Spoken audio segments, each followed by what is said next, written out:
Welcome. My name is Opubo Benebo.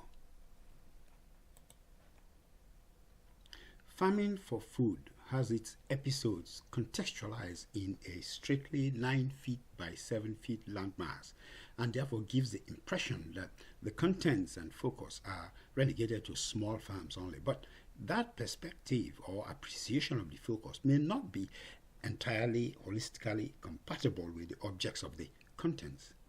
That this incompatibility is possible is derived from the formulation or construction of the activities of the subsistence farming into a process, the farming process. The characterization of the activities with a process informs on the inherent but implicit objects of the contents of the episodes so far published. The characterization with a process inherently makes the operations evolutionary, raising some questions as to the nature of the process with changes of scale of the size of the farm. As is true of the development of most processes, the smallest scale serves as a bench scale model design of a larger system. For instance, a chemical process starts with a laboratory scale and then the first engineering translation or bench scale model, followed by or with a pilot plant and then a commercial scale plant.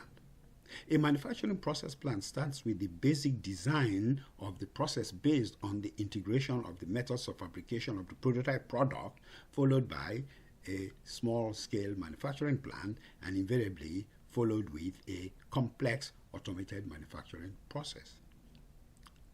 Analogically, then, the subsistence farming of farming for food may not be all that there is to farming for food, but rather is the bench scale farming model of commercial scale farms operating under a more complex farming process evolved from the farming process of the subsistence farming.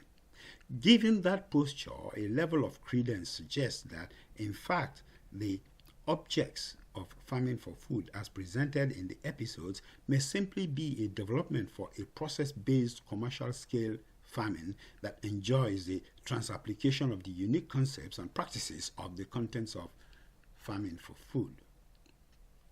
These evolutionary dynamics of processes are actually all guided by fundamental stages of venture development. Right after the embryonic stage of technology development follows the transition stage, or more specifically, the business model validation stage. In this stage, a bench scale model of the venture is developed, and from operating on it, the processes are crafted. This is the stage where small businesses usually exist. This stage is the equivalent of the subsistence farming of farming for food. Usually, the next evolution in venture development is onto the venture startup stage.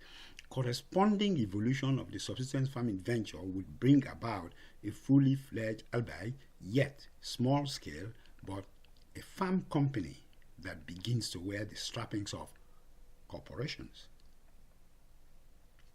In synopsis, then, this episode entitled Large Scale Farms Farming Bench Scale Farming Model aims to show that the contents of subsistence farming as have been published so far are foundations of process-based commercial scale farms. Aims to show that the scaling of the farm does not invalidate the methods of subsistence farming as practiced and therefore keeps the farming process whole.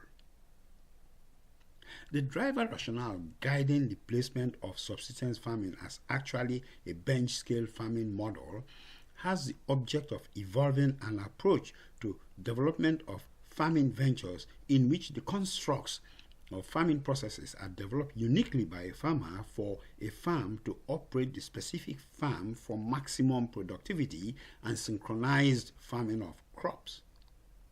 The corresponding evolution of the subsistence farm would bring about a farm company, and the object is then to elicit that the next stage can be built on the processes of the subsistence farming with accommodation for refinement.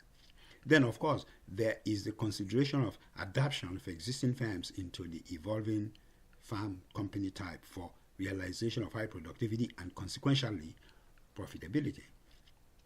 In effect, the thrust is the replication of progressively larger designs and implementation of the mechanisms on which the processes were developed, such that these mechanisms on a commercial scale embodies the characteristics and features of the subsistence farms, or align and are well embedded into existing commercial scale farms, effectively transforming the existing farms into farm companies.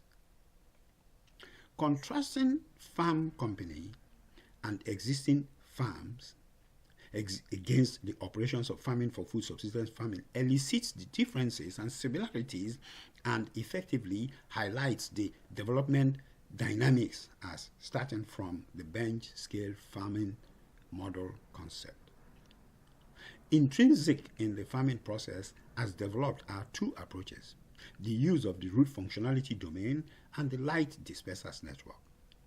While the performance of the former has no direct dependency on the size of the farm, the network construction of the latter is intimately impacted by the size of the farm and the orientational design of the layout of the farm. The farming approach of root functionality domain, planting locale, is readily implemented without regards to size of the farm, as the approach is not directly dependent on the size of the farm of adoption of the approach. Therefore, the root functionality domain concept can be well embedded in existing commercial farms and can be readily implemented as a core feature in a new commercial scale farm.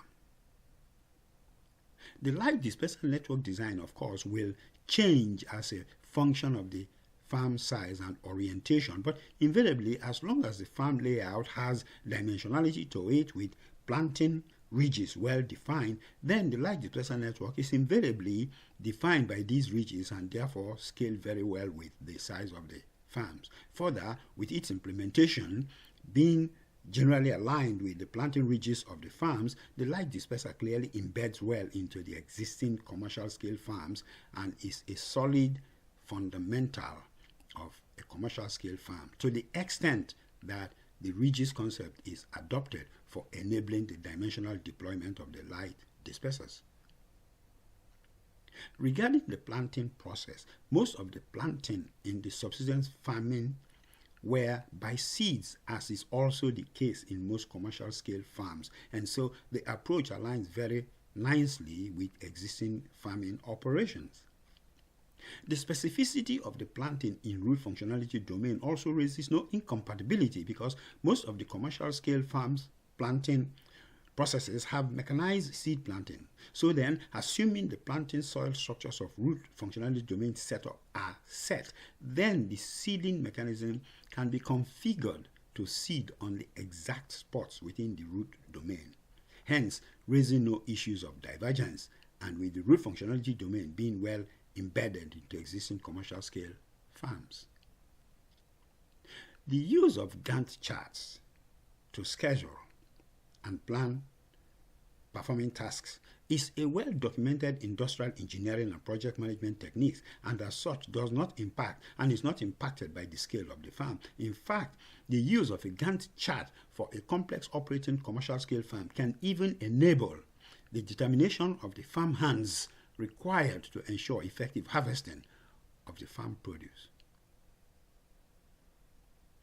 The inclusion of on-site biofertilizer production in the operations of subsistence farming is an addendum task to the actual farming process, and in that regards, its implementation to support commercial scale farming remains an augmentation, and as such does not directly affect the farming process, and so can separately scale in proportion to the scaling of the farm. Similarly, the inclusion of on-site power generations in the operations of subsistence farming is also an addendum task to the actual farming process, and in that regard, its implementation to support commercial scale farming remains an augmentation, and as such does not directly affect the farming process, and so can also scale separately. The corresponding evolution of the subsistence farm consequent on scaling the farm will undoubtedly, to some extent, be distinctively characterized by enhancement that upgrade the methods to align with the scale. Scaling the size of the farm in evolution towards a commercial scale process-based farm does affect the functionalities built into the subsistence farm being adopted as a bench scale farming model. In one respect, fully fledged biofertilizers process technology would have to be implemented in order to address the greater quantity need of biofertilizers for the larger scale farming tasks of many crops. Similarly, fully fledged biofuel burner energy power technology would have to be implemented also in order to address the more power needs of operating the relatively larger scale farm that has more energy demand. The water delivery system will hold, although it might be necessary to upgrade the pumping mechanisms to increase the flow volume. Even so, the processes remain effective. Obviously, then, the biofertilizer process, the power generation process, and the water delivery process are all well embeddable into existing commercial-scale farms and form good fundamentals, enabling a large-scale commercial-scale farm of a farm company. As is currently operated, most existing commercial-scale farms have the organizational design of stripped-down extended enterprise system with just about all the business functions outsourced to a third party except for the production function as enabled by the farm. However, the farm company, to evolve from the subsistence farming process, projects a different type of farm organizational structure. The scope of outsourcing is strictly restricted.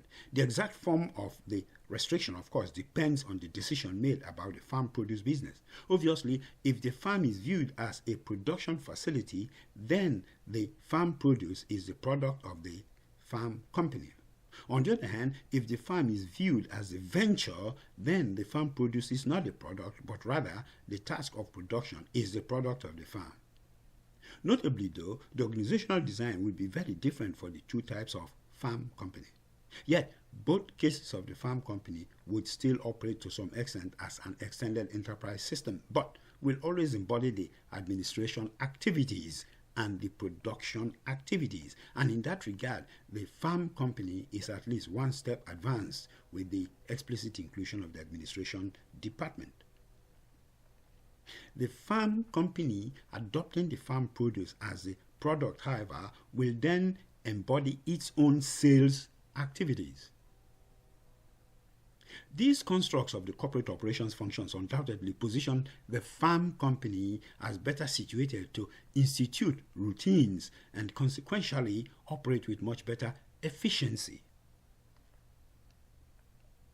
The conclusion that could be drawn here is that, in fact, the farming for food subsistence farm can be viewed from two perspectives. One as an end goal farming operations and the other as a bench scale farming model due to be adapted on a large commercial scale farm land. Further, the venture evolution or development of the bench-scale farming model embodies all the processes and characteristics of the large commercial-scale farms and are well aligned with those characteristics. The farm company that evolves from the farming for food subsistence farming is almost entirely self-sufficient or self-contained in the sense that the company embodies the supply chains of power, biofertilizers, water delivery system, and automation controller that sets the stage for futuristic evolution to including the use of robots as farm hands. The only supply chain still not within the farm company would be the seed supply chain. However, the farm company evolves from the subsistence farming has the option of addressing that matter of building during that stage of evolution, whether to bring in-house the seed supply chain. Of utmost significance, though, in the adoption of the subsistence farming processes as bench-scale farming model is that any farming process derivative of such adoption will inherently be practicing intrinsically pervasive sustainability. Therefore, it follows that irrespective of whether the large commercial-scale farm is a commercial farm or an industrial farm, the practices will become better aligned with the preferences and healthfulness of humanity as a whole in being sustainable. And it's a wrap.